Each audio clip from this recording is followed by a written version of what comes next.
Hey everyone, this is Trevor Bates with PDS Equipment. Today I'm going to take the time to go over key things that I use when I'm printing. So I get asked a lot, hey, I've just bought a printer, what can I go ahead and buy and get prepared before your guys get there to install the machine? So to go over some of this stuff, first I'll start with scissors, a box cutter. You know, we cut stuff a lot, just a simple tape measure. One of my favorite things is a digital caliper. So I use these a ton for measuring cups and bottles and different things. We've got painter's blue tape to tape stuff down, as well as using it for adhesion testing. Gloves and glasses. We've got acetone for cleaning products.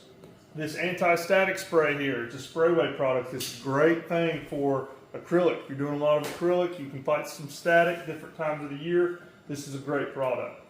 Here beside it, I got the denatured alcohol, also recommend isopropyl.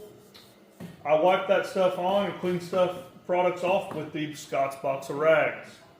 I've got Scotch-Brite here. Sometimes plastics are tough to stick to, so I'll take and slightly rough the surface. That helps me with adhesion. Next, I've got the level. I will use a level a lot of times for leveling cups if I'm printing on a flatbed. Over here beside this, you've got the butane torches. These are really helpful if you're doing something along the lines of printing on glass or things. If you'll heat that glass, use a wipe-on promoter like a Red Hot, and then print direct, it's going to help your adhesion a lot. So definitely before we get there, let's buy all this stuff. We'll go over this during training and make sure you're successful.